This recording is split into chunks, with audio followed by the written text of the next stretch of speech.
당연한 사실이죠.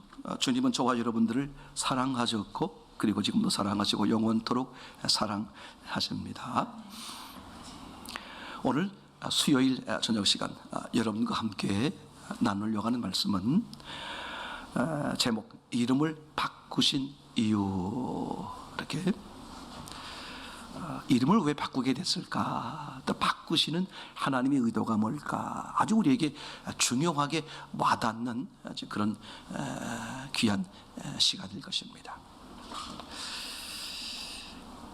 저 같은 경우는 왜 이름을 바꾸게 됐느냐? 저희 이제 아들에 대한 이야기인데 원래 이게 아들이 태어났을 때 이름을 이렇게 아람 이렇게 지었어요. 제가 저희 부모님한테 이렇게 의논도 드리지 않고 이렇게 아람이라고 지었으면 좋겠습니다. 먼저 이름을 정해가지고 부모님께 말씀을 드렸던 그런 기억이 납니다.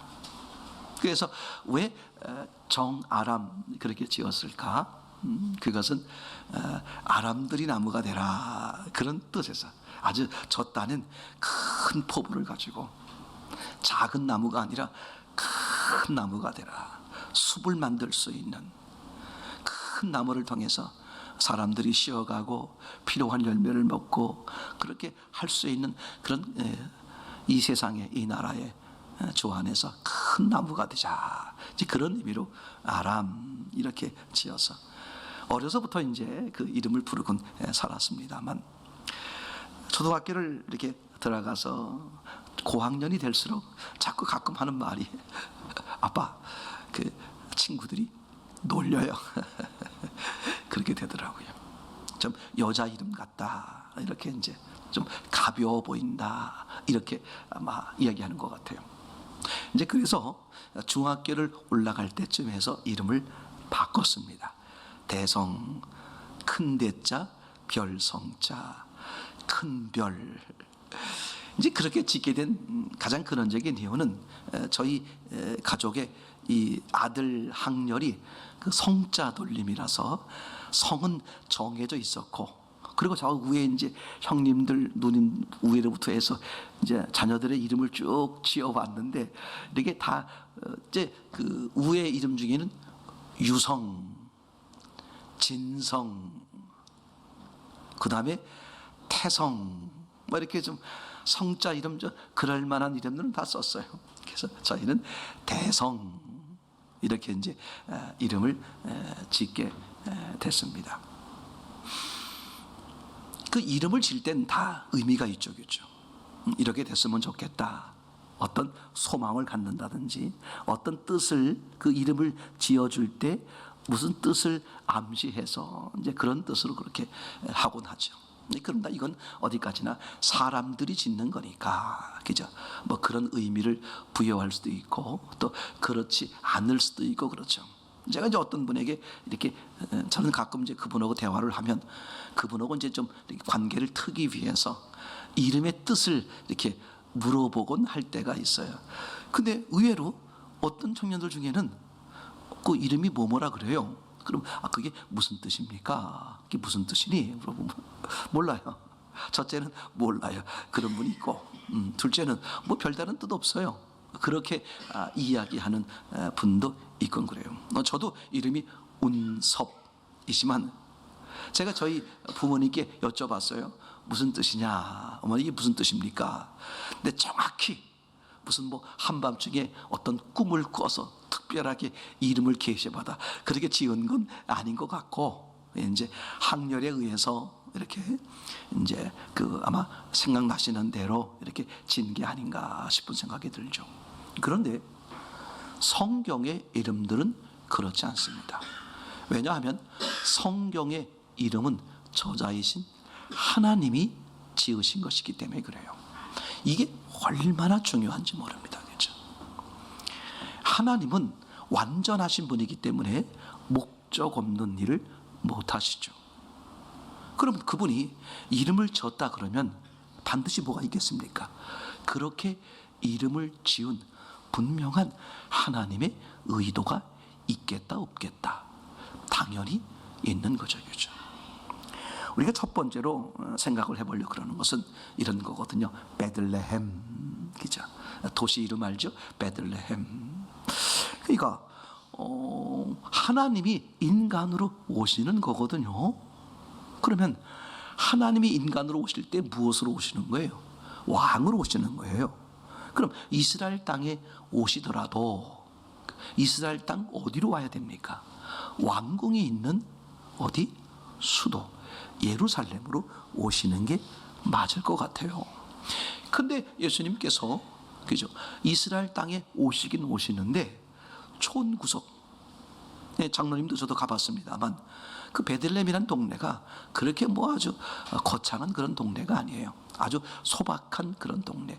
지금도 소박한 동네인데 옛날 2000년 전에 얼마나 소박한 그런 촌동네였겠습니까? 근데 세상의 왕, 그죠? 온 인류의 왕으로 오시는 그 예수님께서 왜 하필이 베들레헴에 태어나셨을까? 그죠? 근데 그 태어난 동네 이름이 왜 하필이 베들레헴일까? 아니 우연히 그럴 수 있잖아요. 근데 성경은 우연이라는 게 없는 거죠. 단어 하나하나도 누가 하셨다? 하나님께서 목적을 가지고 하셨다. 그죠? 그러니까 왜 베들레헴에 태어나게 하셨을까 했더니 너무 놀라운 사실. 저도 어릴 때 청년 때 교회를 처음 다니고 얼마 안 돼서 깜짝 놀랐어요. 베드로란 단어가 그런 의미가 있는지 말이죠. 베들레헴, 이 단어의 의미가 뭡니까? 바로 떡집 이런 거거든요. 떡집. 근데 예수님이 어디에 태어나셨다? 떡집이란 동네에 태어났다. 즉 떡집에 태어났다. 그러곤 제가 그 당시에 청년 시절에 깜짝 놀랐어요. 요한복음을 읽고 나누다 보니까 요한복음 6장에 무슨 얘기가 나옵니까? 나는 하늘에서 내려온 산떡이니 나를 먹는 자는 영생하리라. 깜짝 놀랐어요. 요한복음 6장 51절의 말씀이기도 하죠. 제가 한번 읽어봐 드리겠습니다. 나는 하늘에서 내려온 산떡이니 사람이 이 떡을 먹으면 영생하리라. 나의 줄 떡은 곧 세상의 생명을 위한 내 살이로다 하시니라. 아멘. 이게 너무 놀라운 거예요. 아니 이게 우연치고는 말이죠. 왜 하필이 예수님이 베들레헴, 근데 그 베들레헴에 태어나는 게 예수님이 어떻게 태어나다 보니까 예수님의 엄마 아버지 요셉과 마리아가 그죠? 여행하다가 어떻게 됐어요? 너무 급하니까 들른 동네가 어디다? 베들레헴이다. 뭐 그렇게 얼마든지 이야기를 만들어갈 수 있잖아요. 근데 너무 놀라운 사실이 그 예수님 메시아가 탄생하는데 이미 구약 성경 저 수천 년 전부터 어떻게 되어 있었어요? 베들레헴에서 태어나리라. 그렇게 예언이 되어 있었고 예언대로 베들레헴에 태어났단 말이죠. 그럼 왜 그러셨을까? 바로 예수님은 이 세상에 무엇으로 오시기 때문에 하늘에서 내려온 떡이라는 거죠. 그러면 떡은 당연히 어디 있어야 된다? 떡집에 있어야 된다. 야, 이거 저 깜짝 놀랐어요. 이제 그 다음에 더 놀란 사건이 또 뭐냐 하면 떡집에 태어난 것까진 좋은데 아기를 누였는데 어디에 누였다? 구유. 구유가 뭡니까? 짐승 밥그릇이에요. 아니 그냥 그 거룩하신 예수님이 베들레헴 그 마구간에 태어났다. 그러면 그렇게 끝나면 좋은데 그죠? 생각해 보세요. 아니 전지전능하신 하나님의 아들이 이 땅에 태어나는데 그죠? 왜 하필이 마구간에 태어나? 돈이 없어서? 그죠? 여간이 빈 방이 없었다는 거야. 그럼 이거 보세요. 아니 그 전지전능하신 하나님의 아들이 그것도 우연히 갑자기 오시는 게 아니야. 이미 창세 전부터 계획돼서 그죠? 수천 년 전부터 계획돼서 오시는 거란 말이죠. 그럼 방 하나를 미리 준비 안 하시냔 말이죠. 또 돈이 없겠습니까? 전능하신 분이 얼마든지 방에서 좋게 태어날 수 있죠. 이게 놀라운 거예요. 그러니까 하나님은 철저하게 베들레헴에 태어나게 하실 뿐만 아니라 베들레헴 어디에 태어나야 된다? 마구간에. 방은 안 된다 이거죠. 그리고선 마구간에 그죠? 짐승 밥그릇에 누워 계시는 거야. 철저하게 하나님이 계획하신 대로 우리에게 말씀해 주는 거죠. 그죠? 그 이유가 뭡니까? 짐승 밥그릇이에요. 그럼 밥그릇 속엔 뭐가 들었겠어요? 밥이 들었죠. 무슨 뜻입니까? 그럼 짐승이 있다가 밥그릇에 밥이 있으면 짐승이 어떡하겠어요? 그걸 당연시 먹죠. 아, 주인이 나보고 먹으라고 준 거구나. 그러니까 하나님의 아들인 예수님은 이 땅에 오신 이유가 뭐다? 나는 떡으로 왔다. 그리고 그 밥그릇에 누워 계신다는 뜻은 나를 먹어라. 저는 그때 그 청년 때 이거를 보면서 야, 이 성경이 우연히 써진 게 아니구나. 정말 놀라운 하나님의 말씀이구나. 그죠? 그래서 예수님이 하늘에서 내려온 산떡, 영생의 떡이라는 사실을 어떻게 돼요? 알게 돼요. 요한복음 6장 68절에 보면 시몬 베드로가 그렇게 고백하잖아요. 한번 고백해 볼까요? 시몬 베드로가 대답하되 주여 영생의 말씀이 계심에 우리가 네게로 가오리까. 영생의 말씀이 예수님께 당신께 있는데 우리가 어디를 가겠습니까? 오늘 제가 나누는 말 가운데 흙이란 단어를 사용하겠습니다만 이게 흙의 고백이죠. 아니, 하나님이 여기 계신데 흙은 하나님이 필요합니다. 그죠? 흙인 나는 예수님이 필요합니다. 죽은 나는 영생의 떡이 필요합니다. 그러면 영생의 떡이 여기 계신데 예수님이 영생의 떡이신데 제가 어디로 가겠습니까? 저는요, 신앙생활을 교회를 오래 다니면서 자꾸 점점 확인되어지는 거예요. 제가 동진이나 연호 나이만 됐었어도 그때 이런 사실이, 이런 감정이, 이런 막 복받침이 막 뜨거웠다면 정말 주님과 동행하는 것, 주만 바라보는 것, 그게 내 인생을 최고로 만드시는 거구나. 이걸 얼마든지 그죠? 확인할 수 있었을 텐데 이게 가면 갈수록 너무 확연해지는 거야.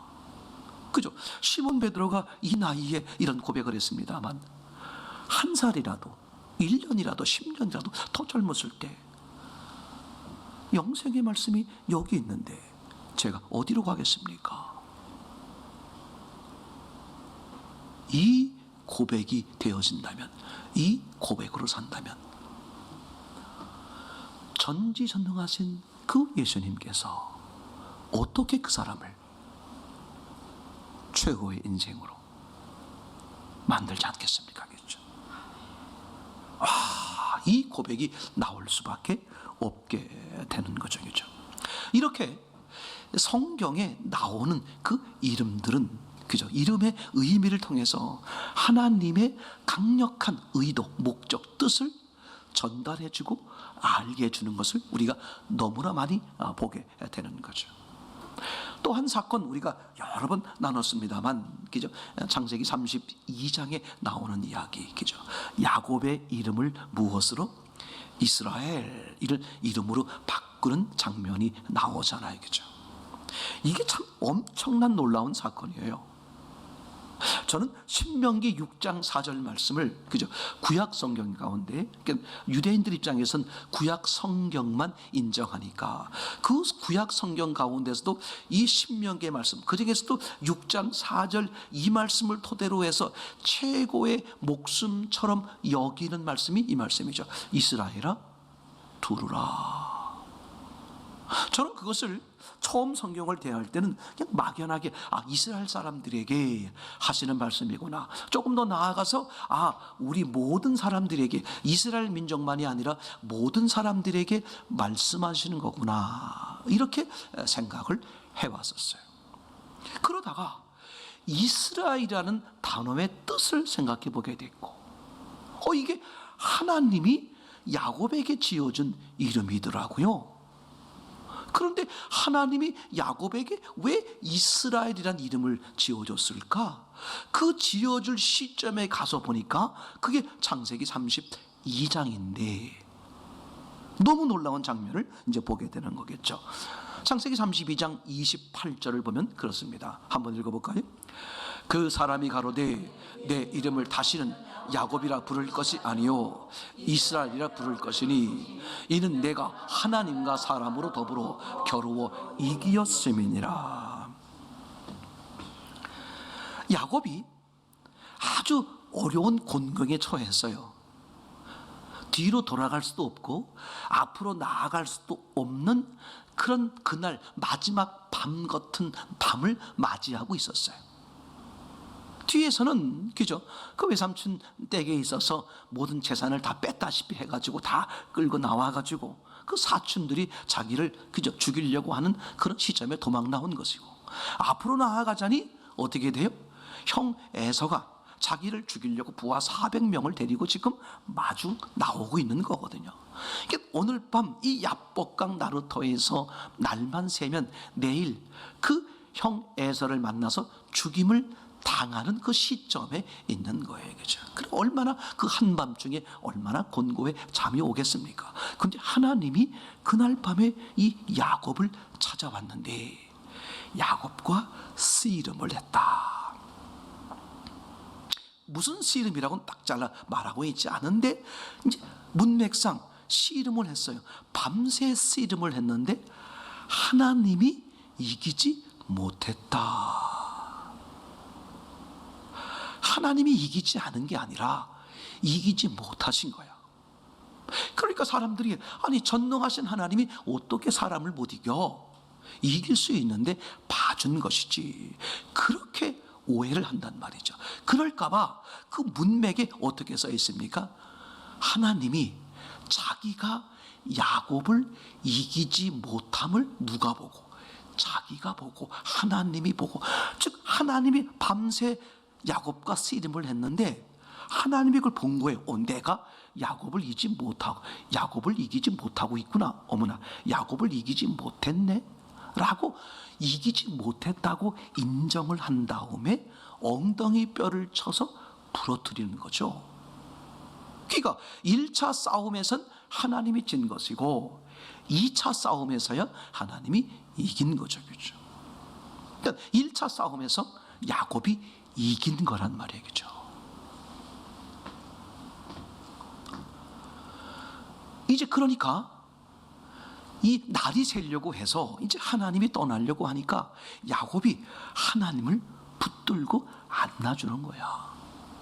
내게 축복하고 가십시오. 야곱이 얼마나 뻔뻔해. 하나님을 이겨먹고 그죠? 또 뭐는 받으려고 그래? 복은 받으려고 그래. 그러니까 난 내게 복을 빌어주지 않으면 난 절대 안 놓습니다.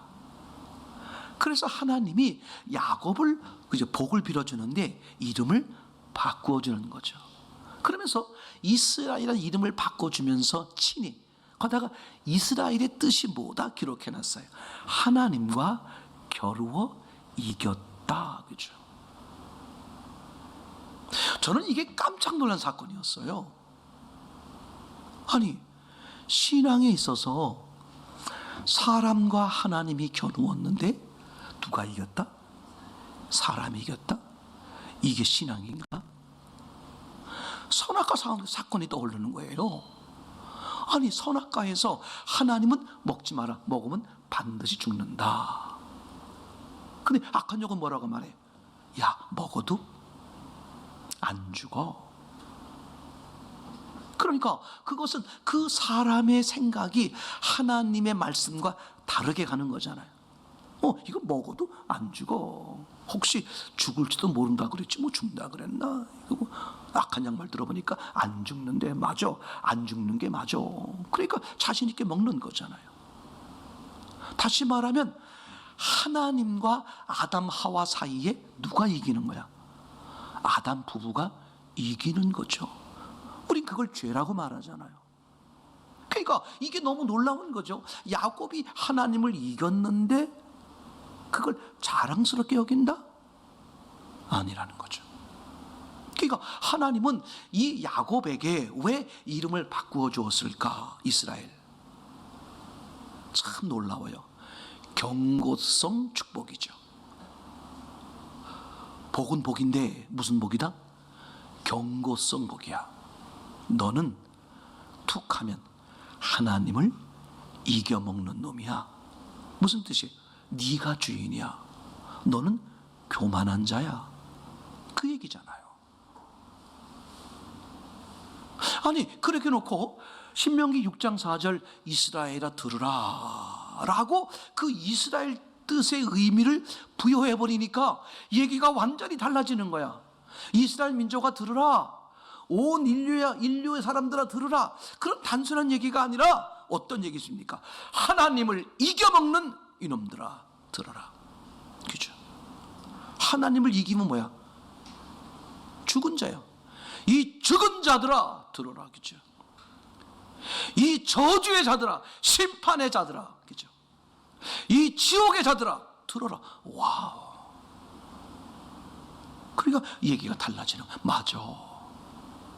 내가 이스라엘이지. 저 이스라엘 사람들만 이스라엘이 아니라 바로 누가 이스라엘이야?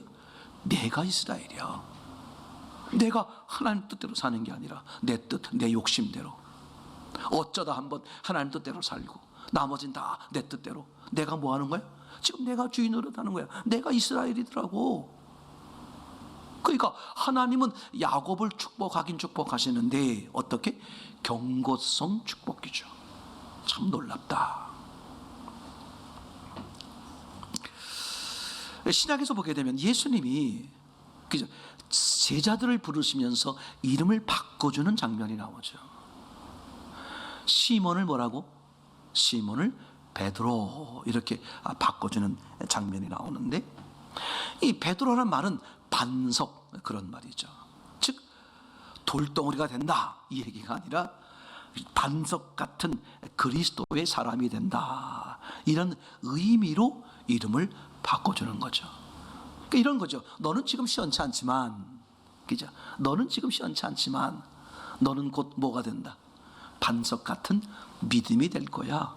하나님의 은혜로, 성령의 역사로 반석 같은 믿음의 사람이 될 것이다. 그렇게 이 시몬의 미래를 예고해 주시는 의미에서 이름을 바꿔 주시는 거죠. 요한일서 1장 42절에 그 이름 바꾸는 것에 대한 얘기가 나오는데, 요한복음 1장 42절 한번 읽겠습니다. 시작. 데리고 예수께로 오니 예수께서 보시고 가라사대 내가 요한의 아들 시몬이니 장차 게바라 하리라 하시니라. 게바는 번역하면 베드로라. 그죠?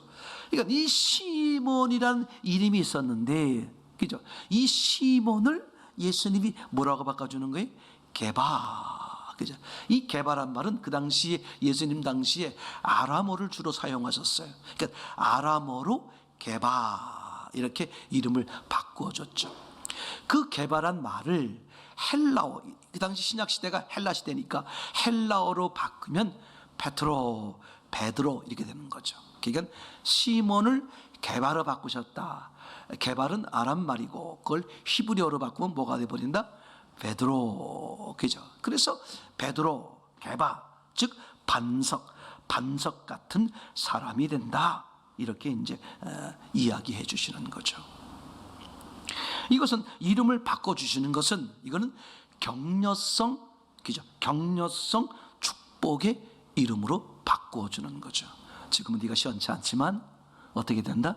이후에 이런 반석 같은 믿음이 될 것이다. 이렇게 이제 바꿔주는 거잖아요. 그리고 또 그 예수님이 제자들 가운데 이름을 바꿔주는 장면이 나옵니다. 바로 세베대의 두 아들들에 대한 이야기가 되겠죠. 야고보 요한이죠, 그죠? 근데 이름을 뭐라고 바꿔줍니까? 보아너게, 그죠? 이 보아너게란 말이 설명도 자세히 해주고 계시는데, 우레의 아들, 즉 천둥의 소리, 이런 뜻이 되는 거겠죠. 마가복음 3장 17절에 그 장면이 나오는데, 또 세베대의 아들 야고보와 야고보의 형제 요한이니 이들에게는 보아너게 곧 우레의 아들이란 이름을 더하셨으며. 그러니까 예수님이 12제자를 부르시면서 이름을 바꿔주는 거예요. 그러면 예수님이 그 12제자를 얼마나 아시겠어? 몇 번이나 만났겠냔 말이죠. 근데 금방 만나셔서 제자로 세우시면서 어떻게 바꾸죠? 이름을 바꿔주는 거죠. 그게 예수님만 가능한 얘기죠. 왜냐하면 예수님은 하나님이시기 때문에 이 제자들의 모두를 아신단 말이죠. 그러니까 시몬의 모습을 알고, 그죠? 너는 지금 이렇게 실수, 저렇게 실수, 후딱하면 넘어지고 이랬다 저랬다 하는 그 베드로에게 향해서 하시는 말씀, 네가 지금은 이래저래 넘어지기도 하고 시원치 않지만 이후에 너는 성령으로 인해 반석 같은 믿음이 될 것이다. 그 나중에 보면 시몬이 아주 놀라운 일이 벌어졌잖아요. 그 계집종 앞에서도 어떻게 했습니까? 벌벌 떨면서 예수님을 부인하고 맹세하고 저주까지 했던 그 시몬 베드로가, 그죠? 예수님이 승천하시는 것을 직접 보았어요. 예수님이 저 눈앞에 있을 때도 그렇게 예수님을 부인하고 맹세하고 저주했던 그 시몬이, 그죠? 예수님이 이제 부활 승천하셔서 이 베드로 앞에 없는 거야. 근데 그죠? 예수님을 죽이는데 앞장섰던 그 공회의 높은 양반들이 베드로를 붙들어 놓고 너도 죽인다, 다시는 그리스도의 도를 전하지 마라, 그렇게 그죠? 엄포를 놨을 때 뭐라고 말합니까? 하하, 내가 하나님 앞에서 사람의 말을 들으랴. 이게 웃기는 거예요. 아니 그 가장 힘이 약하다, 능력이 없다란 뜻의 그 계집의 앞에서도 벌벌 떨면서 예수를 부인했던, 저주했던 그 베드로가, 그죠? 지금 예수님이 승천하셔서 자리에 없어. 그런데도 그 지금 예수님을 죽이는데 앞장섰던 그 권력자들이 시몬을 붙들어 놓고 너도 죽인다, 전하지 마라. 그러면 어떻게 돼? 더 벌벌 떨고 기절을 해야 되는데 뭐라고 말해요? 껄껄 웃으면서 내가 하나님 앞에서 사람 말을 들으랴? 죽이려면 죽여라, 이런 얘기거든요. 어떻게 그렇게 간이 웃기소리로 배 바깥으로 나올 정도로 담대해졌을까? 그죠? 그 하나님이 어디 계시기 때문에 베드로 심령 속에 계시니까. 그래서 어떻게 돼요? 반석 같은 믿음이 된 거잖아요. 자, 이렇게 그저 보시기만 해도 그 사람 전체를 아시는 거죠. 보시지 않아도 아시는 거죠. 근데 이 야고보와 요한을 만났는데 대뜸 이름을 뭐라고 바꿔줬어요? 보아너게, 우레의 아들, 천둥소리, 이렇게 바꿔주셨단 말이죠. 그죠? 그럼 왜 그렇게 바꿨을까? 누가복음에 보니까, 그죠? 그 얘기가 잘 우리에게 설명을 해주고 있더라고요. 누가복음에 보면 이런 얘기가 나옵니다. 이제 예수님이 어떤 마음을 품냐하면 승천할 날이 다가온 것을 이제 아는 거예요. 승천할 날이 다가온 것을 알고 어디로 올라가고 마음을 정하셔? 예루살렘으로 올라가야 되겠다, 굳게 결심을 하셨어요. 그리고 이제 사마리아를 통과해서 가려고 그랬는데 사람들을 사마리아로 보냈는데 예수님의 일행을 받아들이지를 않는 거예요. 그랬더니 야고보와 요한이 말합니까? 벌컥 화를 내면서 우리가 저 하늘에서 불을 끌어내려서 저놈들을 다 태워버릴까요? 와, 상상도 못하는, 그죠? 이게요 엄청난 의미를 우리에게 말해주곤 합니다. 그죠? 다시 말하면 무슨 뜻이냐 하면 야고보와 요한은 철저하게 육이 기준인 그런 사람, 육의 기준으로 정의로운 사람이야. 아니 감히 저놈들이 우리 스승의 지금 길을 막어? 저놈들을 다 정복해버리고, 그죠? 이런 거거든요. 그때 예수님이 깜짝 놀라시면서 무슨 얘기냐 하면서 어떻게 다른 데로 돌아가는 장면이 나오잖아요. 여기서 한번 보세요. 지금 예수님이 무슨 때가 된 걸 아셨어요? 승천이야. 자, 승천할 때가 아시고선 어디를 가시는 거야? 예루살렘에 가시기로 굳게 결심하신 거야. 자, 그러면 예루살렘에 올라가려고 그러는데 야고보와 요한이 택한 방법은 뭡니까? 방해꾼들을 죽이는 거야. 그죠?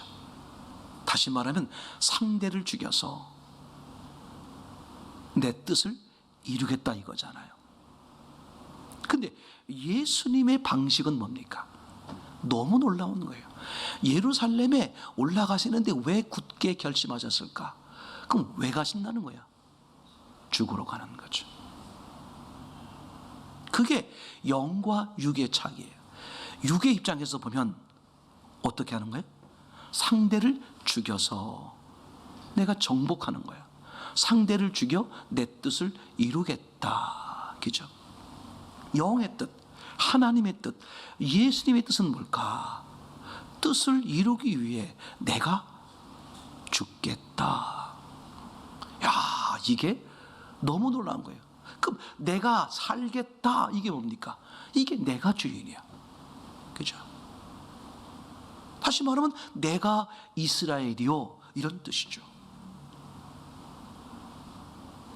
내가 살겠다. 그죠? 저놈을 죽이면 내가 사는 거야. 그럼 내 뜻을 이룰 수 있어. 근데 예수님은 어떻게 하는 거예요? 아니, 내 뜻을 이루기 위해선 내가 저들에게 죽어주는 거야. 참 놀라워요. 그러니까 하나님이, 예수님이 이 땅에 오실 때 섬김을 받는 게 마땅하심에도 불구하고 어떻게 오신다? 섬기러 오신다. 한마디로 말하면 죽으러 오신다.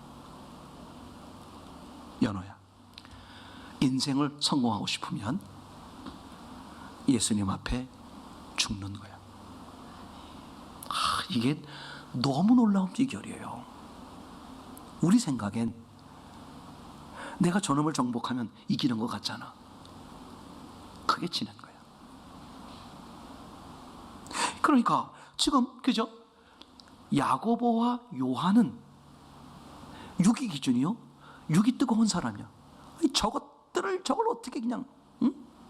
뭐 우리를 거절해? 우리를 방해해? 저것들을 제거하고 저것들을 죽임으로써 우리의 뜻을 이뤄가겠다. 그게 악한 영의 뜻이고 사람의 뜻이고 육의 뜻이에요. 그래서 예수님은 어떡합니까? 그 세베대 아들을 만나자마자 이미 간파하시고 어떻게 하는 거예요? 경고성 축복의 이름을 바꿔주는 거죠. 너희는 어떤 존재다? 툭하면 육을 앞세우는, 감정을 앞세우는, 사람의 생각을 앞세우는 놈들이다. 그러니까 그게 단어만 다르지 무슨 뜻과 같아요? 너는 이스라엘이다. 그런 얘기가 되는 거잖아요. 참 이게 얼마나 놀라운 사실입니까? 자, 그러면 이렇게 이제 이름을 바꾸어준 보아노게, 그죠? 이 야고보와 요한이 어떻게 됐을까 한번 생각을 해보죠. 그죠? 아까 베드로가 어떻게 됐을까 봤죠. 시몬이었을 때 어떻게 됐습니까? 예수님을 부인하고 저주하고 맹세했단 말이죠. 근데 베드로가 진짜 주님 말씀대로 베드로가 되고 나니까 어떻게 했습니까? 야, 하나님 앞에서 내가 너희 말을 들으랴? 맞죠, 그죠? 그러면 우리의 아들, 이렇게 야고보 요한을 바꿔줬는데 그럼 그들의 삶은 어떻게 됐을까? 우선 형 야고보를 보면 사도행전 12장 1절 2절에 그렇게 기록이 되어 있습니다. 보시겠습니다. 그때에 헤롯 왕이 손을 들어 교회 중 몇 사람을 해하려 하여 요한의 형제 야고보를 칼로 죽이니. 그러니까 야고보는 뭐가 되어버렸어요? 사도 중에 첫 번째 순교자가 되었습니다. 그럼 동생, 그죠? 요한은 어떻게 되었을까? 여러분, 우리가 잘 아시는 것처럼, 그죠? 요한을 가리켜서 뭐라고 말합니까? 사랑의 사도다. 그래서 이 사랑이라는 말을 가장 많이 쓴 저자가 누구냐? 그게 요한이에요. 요한복음에서, 요한 1, 2, 3, 4에서, 그죠? 뭐 요한계시록도 말할 수 있겠습니다만, 이루 말할 수 없을 정도로 요한은 사랑을 얘기했어요. 그럼 사랑을 얘기하는 그분이 뭐가 떠올라? 보아너게. 보아너게는 사랑과 정 반대였잖아요, 그렇죠? 그러니까 보아너게라는 그런 경고성 축복의 이름 바꿈을 받은 이 야고보와 요한이 어떻게 살았다? 이 두 형제를 연결시켜 보면 이렇게 사는 거죠. 하나님 앞에 내가 죽는 거, 이게 신앙이다. 그걸 야고보로서 설명을 하는 것이고, 그 요한은 뭐냐? 이런 거죠. 야고보처럼 하나님 앞에 죽음으로 나아가 평생을 사는 것. 그럼 읽어보세요. 하나님 앞에 죽음과 같은 마음으로, 그죠? 순교하는 마음으로 평생을 사는 삶이 어떤 모습이다? 그게 사랑의 모습이다. 그래서 예수님이 말씀하시잖아요. 내가 너희를 사랑하는 것처럼 너희도 서로 사랑하라. 그럼 원수에게 어떻게 나가라는 거야? 정복하라는 거야? 정복당하라는 거야? 그죠? 사랑해 주라는 거야. 섬기라는 거야. 맞습니까? 그게 나를 살리고 상대를 살리는 것이다. 아멘. 너무나 확연한 것이죠. 자, 결론을 말해 봅시다. 그러니까 한마디로 말하면 이렇게 말할 수 있어요. 가인에서 아벨로 이렇게 되는 것이죠, 그렇죠? 이게 참 너무 놀라워요. 가인 같은 사람이 어떤 사람이 되는 거예요? 아벨 같은 사람이 되는 거죠. 오늘 선악과를 따먹고 하나님을 등지게 됐습니다. 아담 하와 이후의 모든 사람들이 하나님을 등지는 거잖아요, 그렇죠? 근데 첫 번째 사건이 가인과 아벨 사건이었습니다. 그래서 이걸 통해서 우리에게 말씀하시는 것, 그죠? 하나님께 돌아와라. 두 번째, 돌아오되 가인처럼 돌아오지 말고 누구처럼? 아벨처럼 돌아와라. 그죠? 세 번째, 기다려주되 영원토록 기다리지는 않겠다. 이런 얘기잖아요. 그러면 아벨처럼 돌아오는 게 뭘까? 죽는 거죠. 그래서 모든 하나님께 바치는 제물은 반드시 뭐다? 죽는다. 이게 사도 바울이 말하고 있는 산제사. 하나님 앞에 나를 드리는 거죠. 내 뜻대로 마옵시고 아버지의 뜻대로 하옵소서. 이렇게 하나님께서는 성경을 통해서 이름 가지고, 그죠? 하나님의 의도와 목적을 명확히 말씀해 주시는 것이죠. 자, 그러면 하나님은 그럼 가인, 아벨, 그죠? 야곱, 이스라엘, 시몬, 베드로, 야고보, 요한, 보아너게 이렇게 몇몇 사람들에게만 이름을 바꿔주셨을까? 아니라는 거죠. 하나님은 우리 각자에게 다 이름을 바꾸어 주셨어요. 아멘. 이게 아멘이 안 됩니까? 그럼 목사님은 뭐 받은 게 뭡니까? 그죠? 저는 어렸을 때에 친구들로부터 받은 별명이 뭐냐 하면 가물치. 아니, 첫 반응이 웃으셨어요. 가물치. 그럼 내가 변명을 해볼게요. 왜 가물치냐? 첫째, 제가 초콜릿 우유를 많이 먹어가지고 좀 친구들 위해서 시커맸어요. 시커매서 가물치. 둘째는 제가 운동을 하면 몸이 얼마나 약삭빠른지 저를 잡을 수가 없어. 가물치. 그래서 별명이 가물치. 이건 친구들에게 얻은 이름이고, 하나님이 저에게 주신 이름이 뭘까? 저는 그거예요. 제 이름은 아담이다. 넌 티끌이야. 제 이름은 이스라엘이다. 너는 하나님을 이겨먹는 자야. 네 이름은 우리 아들 보아너게야. 네 뜻대로, 네 감정대로. 이미 하나님은 우리 각자에게 수도 없는 이름들을 주시는 거죠. 내가 좌절해 있을 때 주님은 다가오시 이렇게 말하는 거예요. 시몬아, 아주 운섭인데요. 아니야, 시몬아, 너는 베드로가 될 거야. 제가 교만에 떨고 있을 때 이스라엘아, 그죠? 정신 차려. 넌 보아너게야. 우리에게, 내게 그런 음성을 주시는 거잖아요. 그럴 때 우리는 어떻게 하는 거예요? 맞습니다. 나는 흙이었는데 하나님의 은혜로 생명, 나는 없음이었는데 하나님의 은혜로 있는 자가 되지 않았습니까? 하나님의 은혜로 삽니다. 예수님이 우리의 주인이시고 하나님이 우리의 아버지시고 성령님만이 우리의 인도자이십니다. 그렇게 고백해 드려야 되겠죠. 그런 은혜를 누리는 저와 여러분 되기를 참으로 소원합니다.